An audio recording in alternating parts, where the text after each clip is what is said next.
Hey folks, welcome into the News 12 Now desk. Thanks for joining us here on this Monday, June the 12th. Hopefully everybody had a great weekend. Just after 8 o'clock here on our Monday morning. If you saw Tim's live here just a little bit ago, you saw that it is not the most pleasant start to our day. Let's pull up the radar here. As you see, rain moved through. When I was coming in about 3 o'clock this morning, just insane lightning, just lighting up the sky every like 2-3 seconds. We were just getting some crazy lightning, so that wasn't fun. It's been raining most of the morning. Doesn't look like it's raining actively right now, at least here off of Riverwatch Parkway. But yeah, depending on what part of the county or the viewing area you're in, you may be seeing a little bit of rain. Hopefully everybody had a good weekend, stayed nice and safe and dry, and had some fun.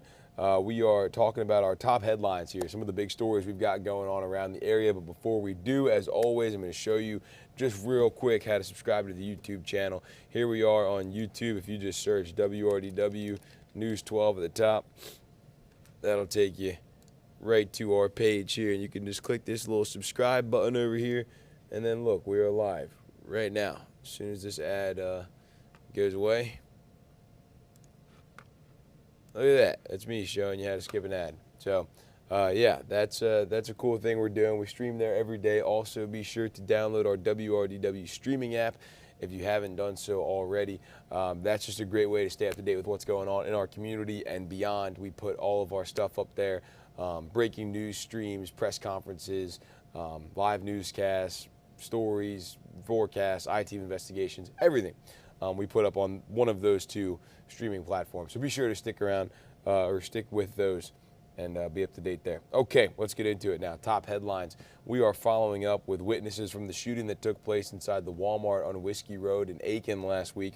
A 13-year-old girl was shot. Her family posted an update to Facebook this weekend saying she's finding a way to get some rest through all of her pain. Others who saw the shooting unfold are processing their fears as well. Our Sydney Hood shares their perspective. One woman was out shopping with her husband when a gunshot rang out. Her husband, who preferred not to be on camera whenever he spoke with us earlier, pushed her to safety while he ran to 13-year-old Ashton Reichard, who was hit. Days later, the couple still remembers each moment of that scary night.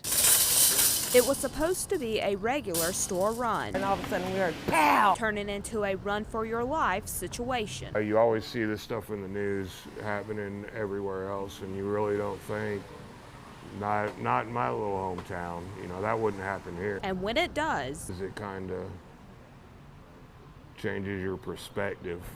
I mean, it's happened in our backyard. Now I have to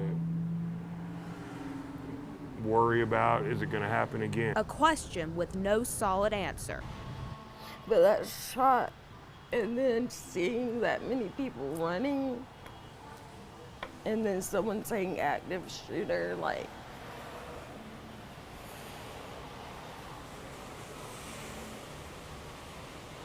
that's amazing.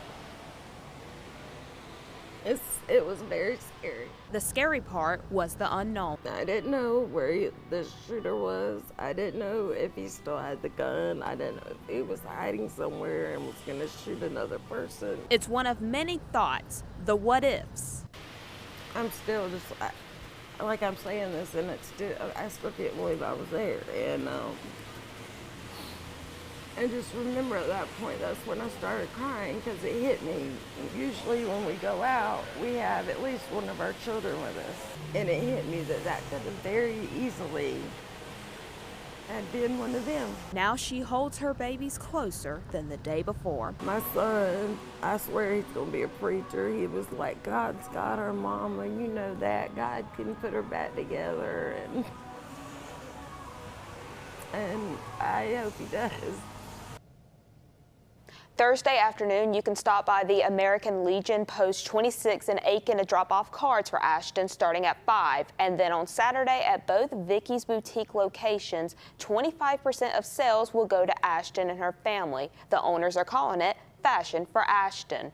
Ashton's family on Facebook says she is continuing to rest, staying true to the hashtag #AshtonStrong. Thanks for that update there, Sydney. We are certainly all pulling for that little girl. And also, You can make cards. So if you don't have a card that you can drop off at Legion Post at 76, I think she said.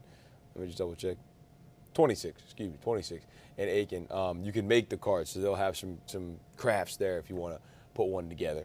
A longtime local journalist, author, musician, veteran, and historian has died. The family of Don Ramblin' Rhodes says he passed away Friday afternoon at Piedmont Hospital.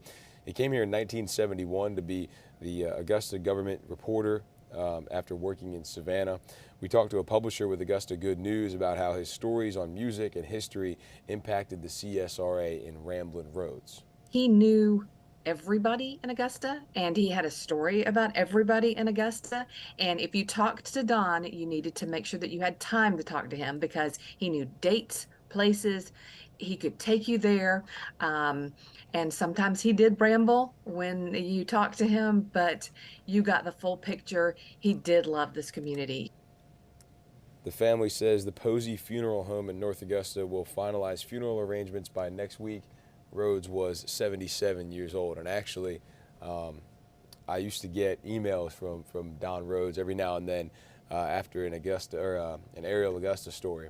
He would always send me an email, and I have one here from 1 week ago. I have it pinned to the top of my emails inbox. Said, ended up seeing your aerial profiles back to back over the weekend. Of course, enjoyed them so much.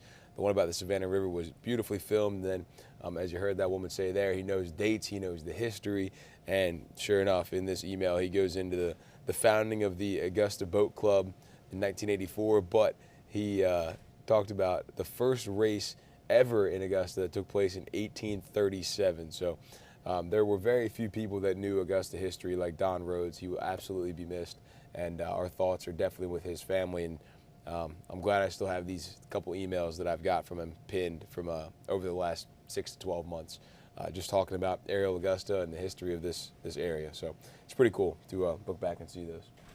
All right, let's move along here. Columbia County deputies say a 19-year-old is in custody following a police pursuit in Berkeley Hills Sunday afternoon. After getting complaints of a 2017 Dodge Charger speeding through the neighborhood, they tried to stop the driver, Umar Khan, who then didn't stop. This started a 15-minute long chase where his car hit a patrol car and another vehicle before he was arrested. Khan is charged with several traffic charges.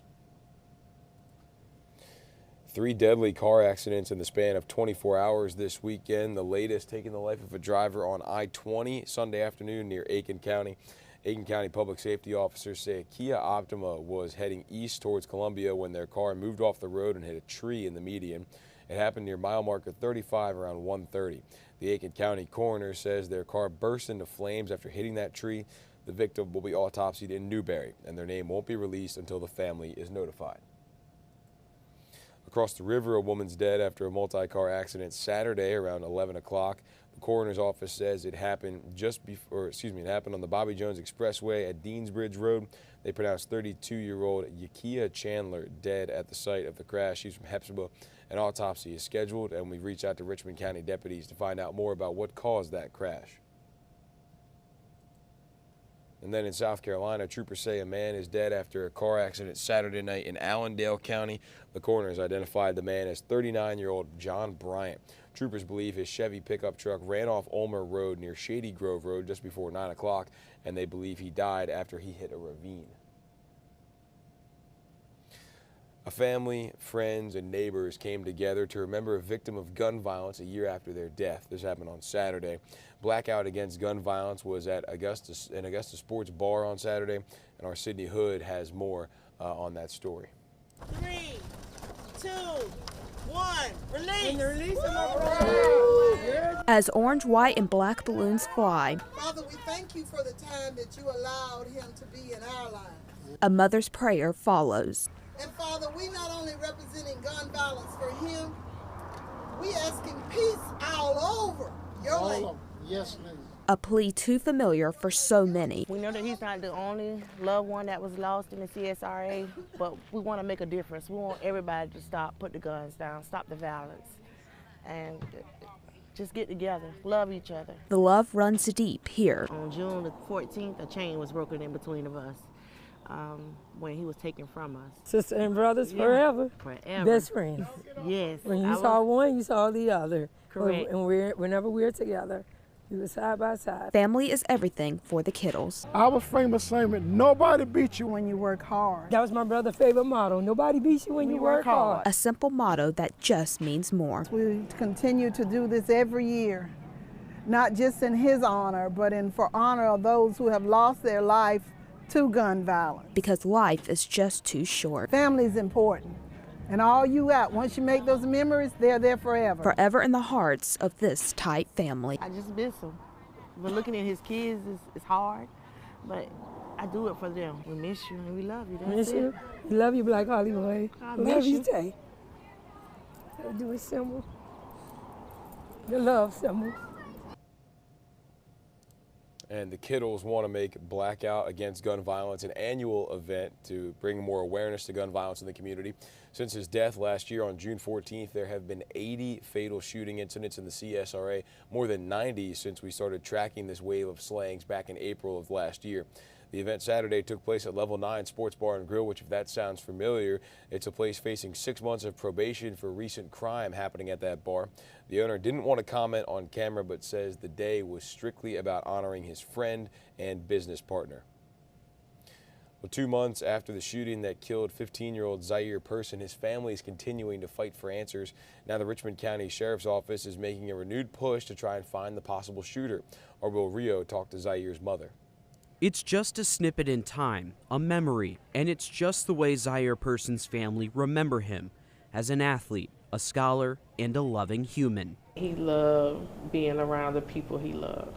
Our cameras were rolling the last 2 months as investigators now ask for the community's help to solve Person's murder. I'm trying to hold back the tears now. I am hurt and I am angry.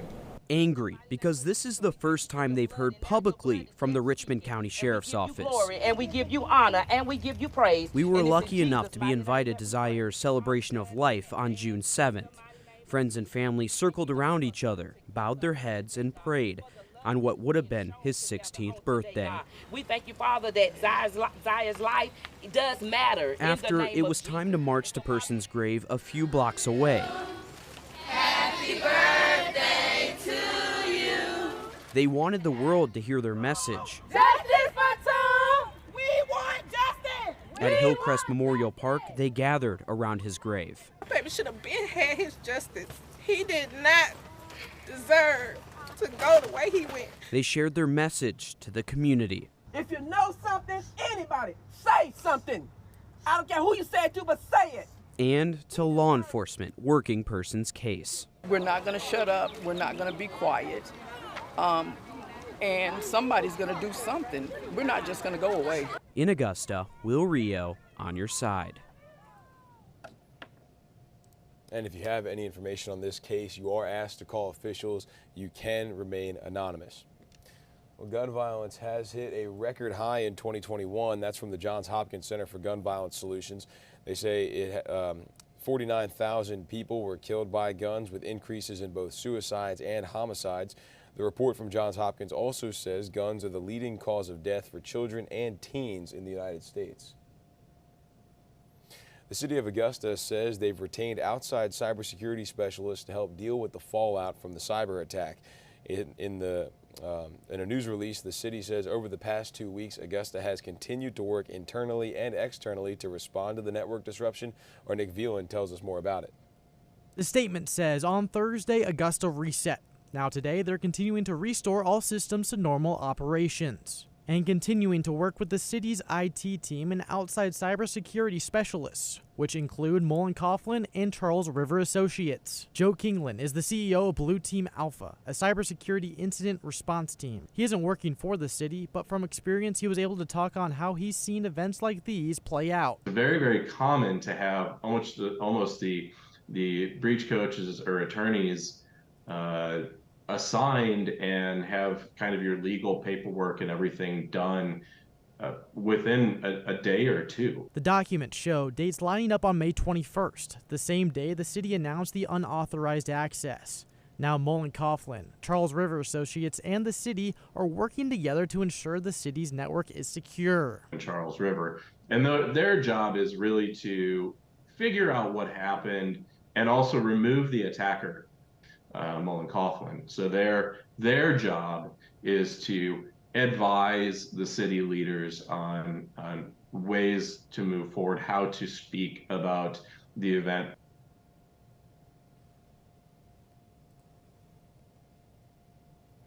And the statement also says the forensic investigation is still ongoing to see if any sensitive information was impacted, or if anybody was impacted, they will be notified. Well, many of us hope to be surrounded by friends and family, loved ones when we die, but for some, that's not always an option. During COVID, patients were stripped away from having a hand to hold as they passed away. Hallie Turner explains how chaplains at AU have a new program aimed at making sure no one dies alone. I don't want him to be alone. Can somebody sit with him? And I said, yes, I will be with him during the entire process from beginning to end. No one enters the world alone. It's so meaningful to me to know that everybody's life is important, and how you die is just as important as how you live. As COVID got in the way, Stephen Hughes took on a new role. I was assigned to the surgical ICU. One gentleman in particular, I'd watched him come in and had watched the whole process fold out. His family, in the end, they had COVID, and so they couldn't come and be with him at that time. Providing comfort. Played all his favorite songs, held his hand during that entire process, and told him, I'm here, your family's thinking about you. It was very peaceful. When family could not.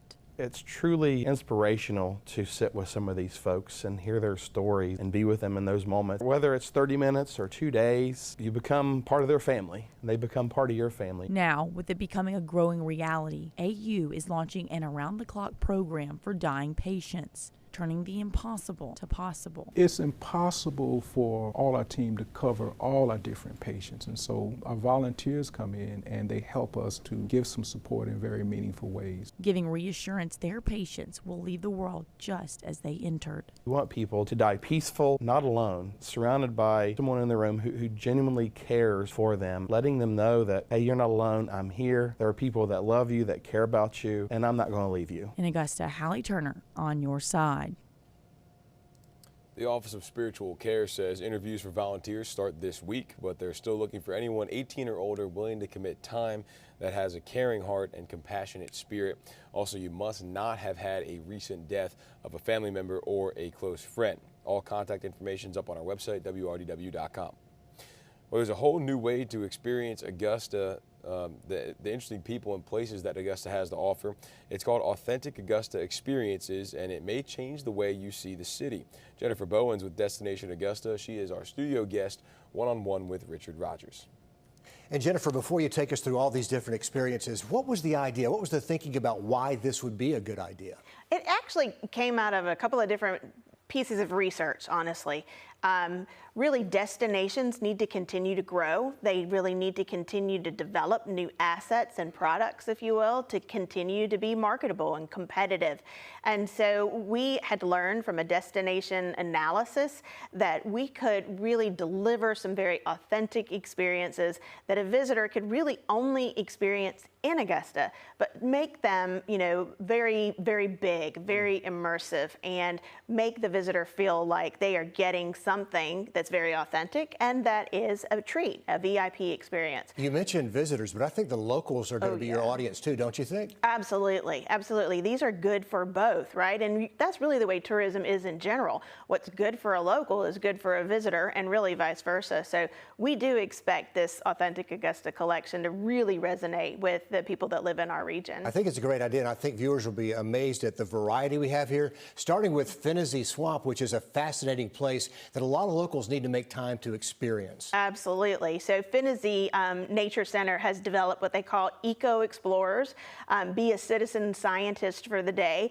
and this one is just about as immersive as you get. Like with wading equipment, they're going to get wet in this experience. They are. They're going to climb down a ladder into a pond there in the wetlands, and they're going to, you know, with their dip nets as they go by, they are really going to scoop out insects, and then they're going to analyze them time. I think you'll see that in a few minutes. And you're really learning firsthand how important the work that the Science Center at Finney Nature Center does. So, but you're doing it in a really fun and cool way, and you wind up with some bragging rights as well. Is this for kids and adults? It is. It can be for kids. You know, in truth, when we're developing this, it's like developing a field trip for adults. So it's kind of based on a lot of what you might do for a younger audience. These particular experiences really are more for a late teen or an adult audience. We have this video because we did a story about the Finney experience. If you want to click online, you can check it out. But let's go back to see some of the other experiences we have here, and I'll just let you take us through these one at a time, starting with these friendly people doing what?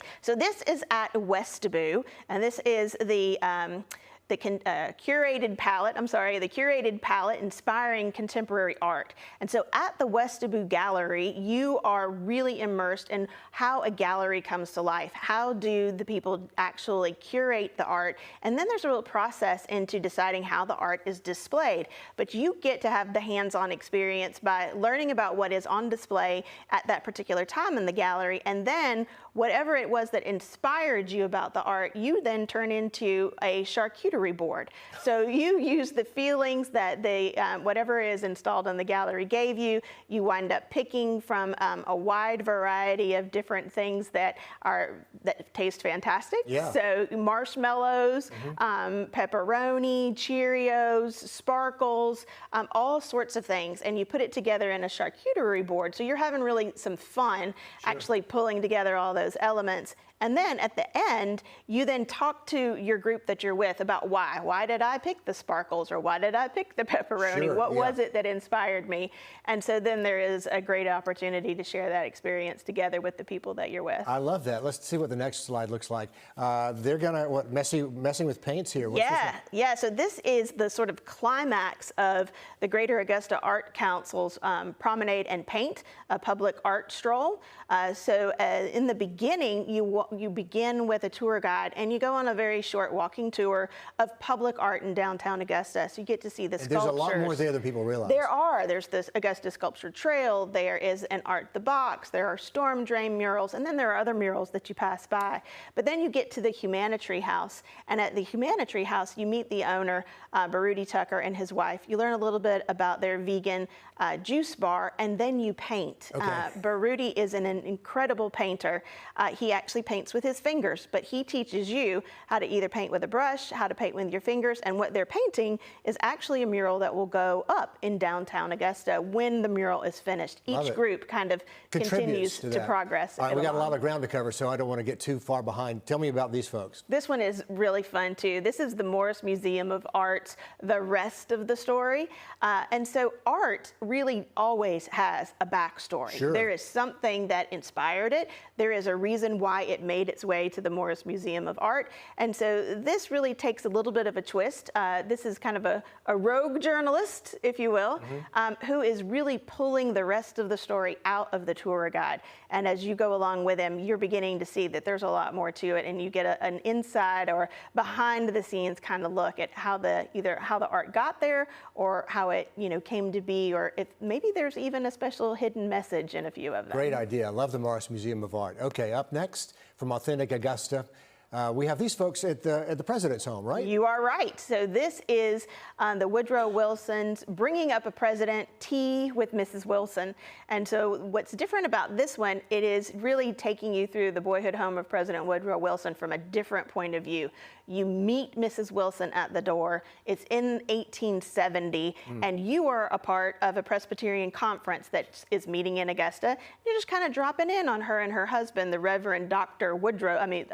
Dr. Wilson, who are actually moving away. So you're kind of hearing, what kind of impact Augusta had on their lives for the last 10 years. And you're hearing a little bit about this boy named Tommy, who later becomes a president. And then you wind up eating some pie and having some tea with Mrs. Wilson and her good neighbor next door, Mrs. I love the Lamar. time capsule feel of all of that. Let's see what's next with Authentic Augusta. It involves a bike ride here. It does. This is a great kind of new business in Augusta. They've been around for about a year and a half. It's called Bike Bike Baby cycle tours of Augusta. And this one is special for them because it's called the Heart of Augusta Cycle the Soul City Tour. So by bike, you get to ride around downtown Augusta. You see a number of key attractions, but it also has a great taste element too. You either stop at the Brunch House and sample some of their menu, or you stop at Second City Distillery and you try a sample of spirits. There's a theme here that a lot of this ends up with food or drink, which I like. It does. Let's see what's next here. The Black Caddies of Augusta. This is a fascinating story. It is an amazing story, and this one is brand new, really a brand new experience. It's a very old story. Of course, the African American men who were Black Caddies at the Augusta National have incredible stories to tell, not only along walking aside golfers and presidents, but also about how their lives were shaped and what they saw changing in the world and in the club. And so in this experience, you meet 3 actors who are portraying one of those previous caddies, and they all have great names like Dead Man and Pappy and Burnt Biscuit. And so you get to hear their really neat stories. And then we are fortunate that we do still have a number of living legends, caddies who are still alive with us today. And they come in and they will be available for question and answer. They autograph cards with their pictures on it. Wow. And food and drink, pimento cheese sandwiches, and Arnold Palmer's. Absolutely perfect. I know that's going to be a big hit in April when a lot of folks come to Augusta. Let's see what's next with Authentic Augusta, and really have to just hit the highlights here. Sure. This is the Augusta Museum, Time Detectives. You go into the Museum of History and you are recruited as a detective. You've got to go write history that is being changed by some bandits, and it's kind of a race against the clock, and there's some really cool technology involved in that. That's a great spot anyway. I love that idea. And let's see. Okay, the Enterprise Mill has a great story to tell. Canal to Cloth takes you in a little bit differently. You become a worker. Again, it's the 1800s. You're there for employee orientation, and you're going to either learn how to operate the loom, to be a dolpher, and you still take a boat ride, and you meet a boat captain from that time period that talks about the whole thing. Augusta was a mill town, no doubt about it. And we end with cheers all the way around. Cheers. What's happening here, Jennifer? This is a great one as well. Again, everybody loves food and beverage, right? Yeah. This one is bartender for a day, and we are fortunate that we have a great local guy who has just honestly dived into mixology. So you go through a class where you are learning the proper components of mixing cocktails. You're sampling as you go, and by the end, you'll know exactly how to have a great party and to have a great drink as part of that. This one's not for kids, but it sounds like a whole lot of fun. It is. It's great for groups. And the price of all these, does it vary depending on the activity? It really does. I would say that a good average range for most of them is either between $20 and $25, maybe a little bit more for one or two of them, but really it's going to be around $20 or $25 for most. And you take reservations on your website? We do. You can go to visitaugusta.com/authentic, and from there's a couple of clicks to get you to the reservation part at each attraction, at each experience. Wow, that was a whirlwind tour. Jennifer Bowen, Destination Augusta. Thanks for stopping by. Yes. Great idea. Can't wait to sample some of these. Thank you very much, Richard. There you go. You heard all the cool stuff to do with Destination Augusta, and you can, if you miss anything or you want to check out more, we do have the one-on-ones up on our website, WRDW.com. You just go to the site and pull it up real quick. I'll show you. You go to the site, and then if you come over to this little thing right here, let's see. Well, now where did oh, there they are. Okay. Yeah, you just go to one-on-ones down here, and then boom, there it is. Jennifer Bowen. So there you go. You want to check that out. You can check out any of the cool stuff they've got on there, and then the rest of the one-on-ones too. And they also air on Sunday mornings. So if you're up on a Sunday morning you want to watch, that's where they're at. Okay, let's move along here. A city leader hosted a mural celebration coming to East Augusta community. The city's public art advisory panel found the intersection at East Boundary and Telfair to be dangerous for neighbors to cross based on pedestrian safety data and studies. To help with this, Augusta Traffic and Engineering installed new ramps and beacons for drivers to slow down. Then a local artist worked with neighbors to see how they'd like to be represented in a mural. Commissioner Jordan Johnson, who comes from the area and led the celebration, says this means a lot to him. We very rarely get anything new in this district, in this area, so to speak. And so this is a much needed infrastructure improvement, pedestrian safety, along with the beacons, the flashing beacons. We have so much potential, we're just going to tap into it. He says he wants this to be a rebirth for the area because he believes East Augusta is a strong community. Some new rules for public school teachers in Georgia would eliminate the words diversity, equity, and inclusion from program standards. The state's Professional Standards Commission met this week for another vote on that issue. During the meeting, many advocates, teachers, and civil rights organizations filled the room asking the commission to reject that plan. We were told that these terms were leading to difficulty in interpreting program standards.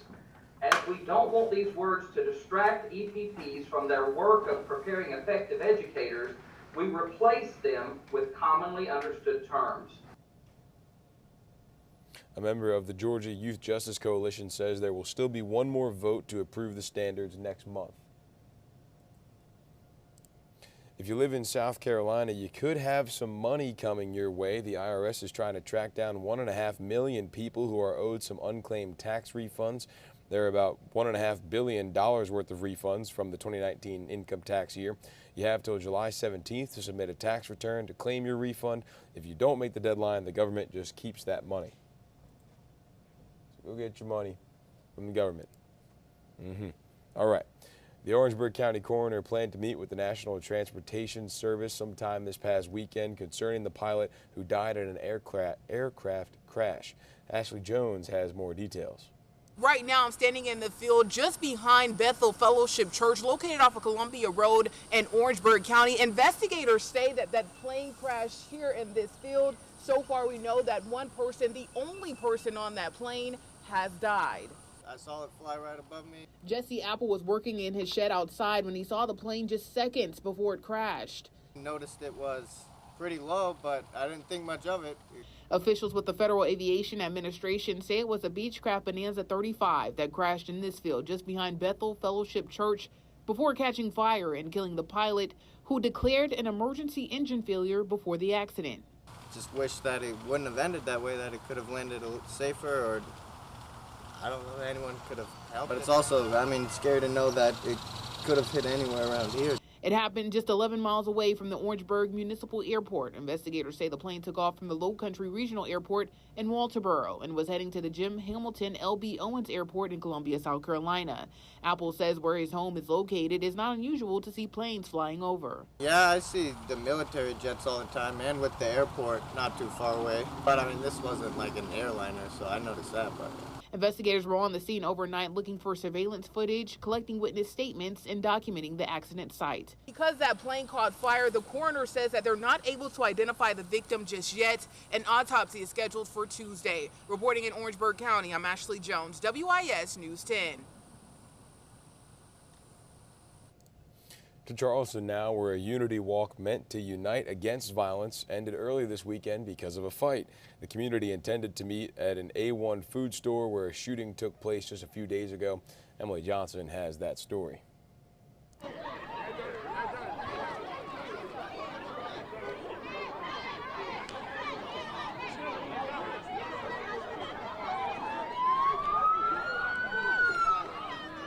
An event to end violence ended early due to violence. Just before community members were set to walk around the surrounding neighborhoods to show that they stand together and united against gun violence in the area in a display of unity, a fight broke out. The meeting was held at the A1 food store located at 4016 Dorchester Road, where the shooting took place just a few days ago. Charleston County Dispatch has responded to 430 911 calls at the A1 food store since 2021. Over 400 complaints. Black establishments have been shut down for less calls, for less. Right. We've had clubs shut down in North Charleston for situations happening in their parking lot. Right. But this still open. Right. This is ridiculous. The group first discussed Thursday's shooting, what needs to be changed in the area, and what solutions can possibly create that change. We know this store has had a lot of complicitness in crime in the area, and the store owners have been failing to act, have been failing to get people off the property that they know are engaged in illegal activity. One mother who lost her son at the A1 location back in 2021 says she wants the business to be shut down. And this is not going to stop. It's going to happen over and over because this is a cesspool. That's right. For drug dealing, killings, shooting. This is where everybody meets up. This is where everybody comes to look for everybody. As no arrests have yet been made, local leaders are asking for the community to step in. We want the community to come together and turn in whoever is responsible for this. It is no way that we can allow somebody who's been engaged in this type of criminal activity to continue to be on the streets. In North Charleston, Emily Johnson, Live 5 News. Two leaders from Irmo are working on finding a way to remember a firefighter who lost his life in the line of duty. 25-year-old James Muller died last month while responding to a 3-alarm fire in Columbia, South Carolina. Tributes continue to pour in for him from the community. Chris Joseph has that story. The late Irmo firefighter James Muller has been honored in a procession and at his funeral. Town leaders say his sacrifice merits something more, a memorial to him and other first responders who fall in the line of duty. When I hear sirens now, it makes a difference. The Irmo Town Council discussed creating the memorial at its workshop on Tuesday. The town will form a committee to pick the design and location. Nothing is finalized, but the elected leaders I spoke with were consistent in what they're looking for. It should be designed, it should be thoughtful, and not just a rock on a piece of ground with a plaque on it. I really want it to be thoughtful and considered. And I want them to know that that's a major sacrifice. He gave his own life up to save other people. I would envision a place of peace and tranquility, where the folks could, bow their head in respect and pray to whoever they might pray to, and search their souls for what these ladies and men do every day that we don't think about it. The timeline for the memorial is unclear, but Mayor Barry Walker says he's hopeful it'll come to fruition within 9 months.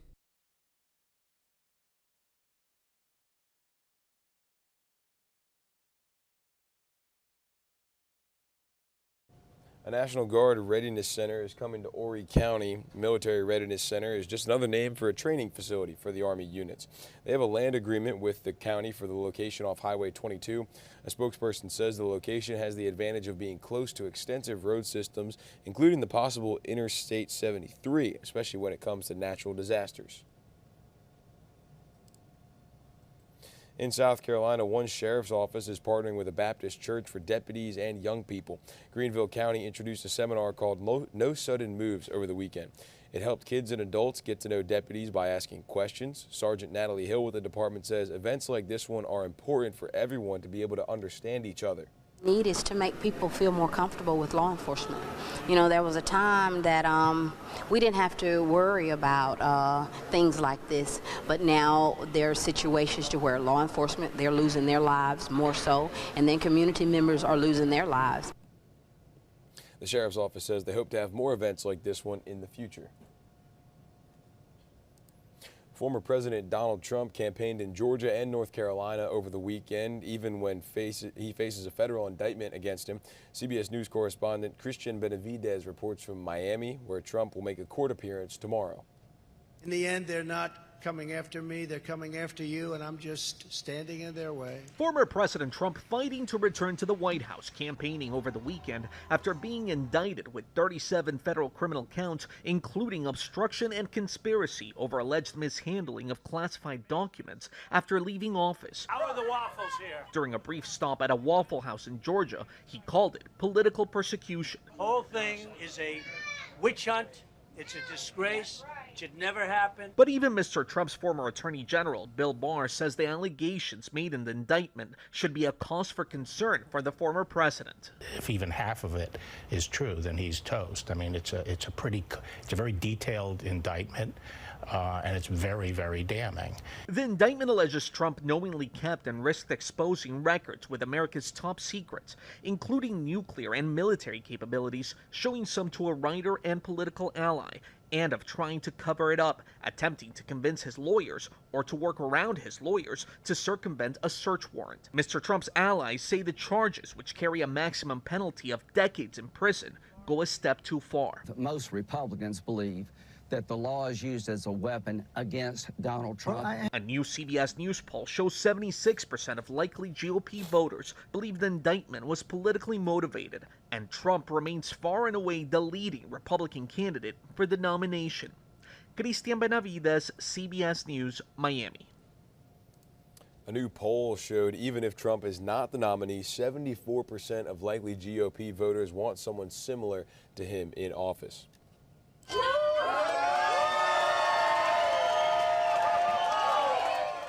And you briefly saw this in that piece. That's the sound of about 100 people cheering for the former president at a Waffle House in Columbus, Georgia. Marjorie Taylor Greene as well. He stopped by this weekend for Georgia's Republican convention as a guest speaker. Our sister station down there says he talked for an hour and 20 minutes during that convention. He came just a day after officials say he faces the 37 felony counts related to sensitive documents found at his Mar-a-Lago home. Ashley Williams has his thoughts as one of the 2024 presidential candidates and more. If it's not me, it'll be somebody else. They're not going to withstand that fire, because that fire doesn't stop just with me. That fire is going to go on against any conservative, any Republican, anybody other than them, because they want the power, but they actually want to destroy our country. I believe that, because there could be no other reason. Each year, Georgia's Republican delegates and alternates meet for a private convention, all to hear from top political candidates. Today, no different, as Columbus played host. Former President Donald Trump headlining Georgia's state Republican convention Saturday. Trump emphasizing the last presidential election was stolen by Democrats, specifically hitting on the reported election fraud in Atlanta. Now the Marxist left is once again using the same corrupt DOJ and the same corrupt FBI and the Attorney General and the local district attorneys to interfere in our country, and few countries have ever seen before. They're cheating, they're crooked, they're corrupt. The former president speaking on criminal charges against him, and also President Joe Biden's handling of the Russia and Ukraine war. It's no coincidence they indicted me the very same day that it was revealed that the FBI hid explosive evidence that Joe Biden took a $5 million illegal bribe from Ukraine. Right now, we don't have any ammunition. Ukraine has our ammunition, all of it, just about. Trump urging political leaders he's the man for the job, praising his fall against Biden in 2020, saying he still managed to get millions of more votes compared to 2017. Because the fake news doesn't want to report that. They never want to report it. What happened in 2020? I said, well, I got millions more votes. Well, I never thought of it that way, sir. Let's get to another question. If you put me back in the White House, their reign will be over and America will be a free nation again.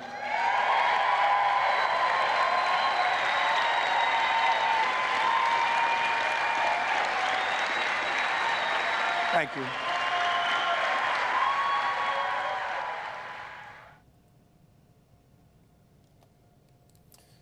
And again, Trump is expected to go to Miami before appearing in federal court tomorrow for an arraignment, and then he's expected to talk in his Bedminster, New Jersey golf club tomorrow night after the arraignment. Early yesterday morning, part of Interstate 95 collapsed in northeast Philadelphia. Happened after a tanker truck caught on fire at an overpass, but crews are still working to figure out how long it'll take to rebuild that interstate. Matt Petrillo reports. Fire located happening on State Road. Emergency crews were dispatched to the scene around 6 o'clock Sunday morning and found a tanker burning under I-95. I need State Road and Miller Street shut down. My initial reaction was, oh, this is a brush fire. Right on 95 right now. At the same time, Mark Fusetti was traveling on I-95 South, headed to the airport to pick up his son when he saw thick black smoke billowing all around. So that's when I grabbed my phone and kind of videoed it and noticed when I drove through it, I hit a bump. Felt like a bump. On his way back home, his son sitting next to him saw an alert the 95 overpass had crumbled and the highway was closed in both directions. Fusetti rewatched his video and again noticed the unusual bump in the road. The bump I'm hitting is the southbound side of 95 that is now buckled. Felt like going off a curb too. That's how low the highway was. when the time when I went over it. The tanker was holding 8,500 gallons of gasoline when it caught fire, according to the U.S. Coast Guard. The flames were so aggressive, the northbound side of the highway above eventually collapsed. Explosions were then heard in the area. It looks like chaos. The scene has now become a spectacle for those who live here in the shadow of the interstate. I want to know what's going on in my neighborhood. We saw crews walking in the southbound lanes in the area, surveying the damage. Just a short time ago, officials gave an update on what happens next.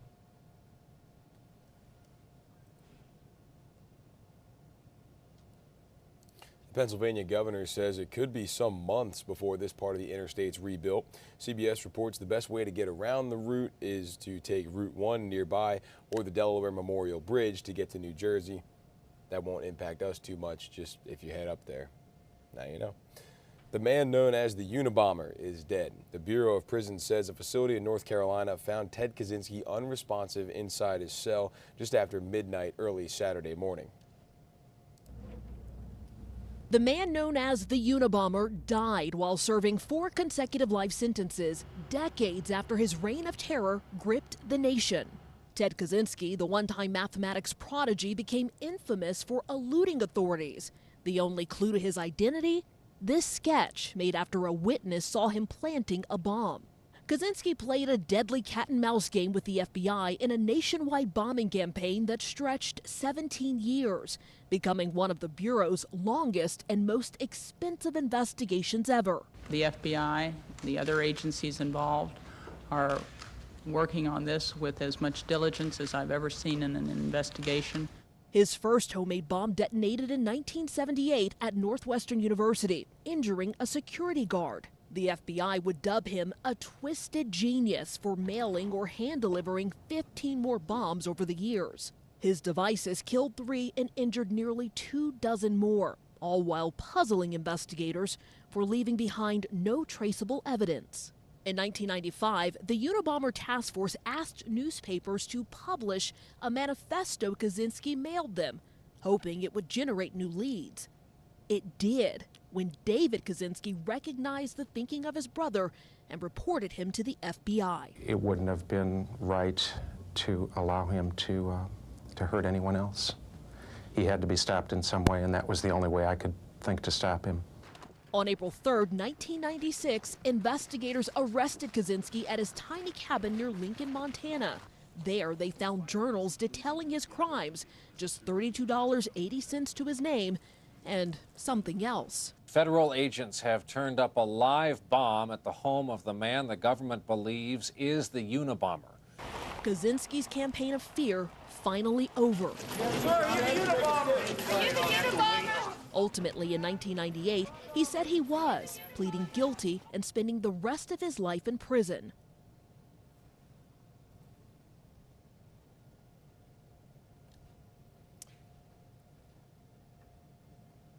Moving on. Over several weeks, hundreds of wildfires continue to burn across Canada, with the smoke affecting the air quality there in parts of the U.S. New York City is one place with a thick haze across the skyline. At the same time, some evacuees are anxious to go home. Megan King explains their hopes and fears from Nova Scotia. Stocking up, hoping to head home. This parking lot acting as a waiting area for evacuees like Greg Hammond, who anxiously waited to hear if he'd be cleared to return to his neighborhood. I took the day off work to come out here and, make sure I'm one of the little ducklings in a row that gets back in. And an emergency alert just after 1 p.m. Friday allowed just that. Cars streamed along Hammond's Plains Road as barriers were moved and families headed home. 13 days, I was nervous. I was a lot of anxiety. We came back Monday for meds, and it gave me and all my family really hope. Getting everything out of the freezers and stuff, and want to freeze everything back up and get rid of it all, because we don't know what we're walking into. So we just don't have answers yet. But we have a home. We're grateful. So many don't, and yeah, it's devastating. Everybody's lucky. Lost homes, but you know what? No lives. Yay! The house is still here. Hammond's return left him ecstatic. As you see behind me, my house is intact.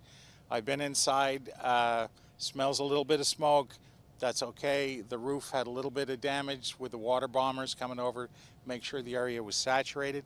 That's cool. Relief for many and recognition that's not the case for everyone. Wow, it's it's a little bit of a tearful moment because I know what other people have lost and what I was fortunate enough to still have. Canada's wildfire season ends in October, but the reason why many fires are still burning is because it's so warm and dry there, and they are on pace, to have their worst wildfire season ever. So hopefully things get a little bit better for them as the summer goes on. Brian Koberger, the man accused of killing 4 University of Idaho students, made an appearance in court Friday. Emotions were high during the hearing as a judge heard arguments from an Idaho murder victim's family attorney about speaking more freely to the media. There's a gag order in place forcing those involved in the investigation or with any knowledge of any evidence from speaking to the media. The prosecution says the order is in place to make sure it's a fair trial. The judge says he will issue a ruling later. It's been more than a year since Casey White escaped from an Alabama jail along with a corrections officer, and on Thursday he was sentenced to life in prison. Following his sentence, White addressed the Lauderdale County courtroom, saying he felt like the most hated man in the world in that moment and apologized to Vicki White's family. Not all, I mean, it's not all on Casey. It's a two-way street, folks. I mean, she had the keys to the jail. She's a sweet, kind woman, but like I said before the judge, he didn't have the keys. He was in a cage.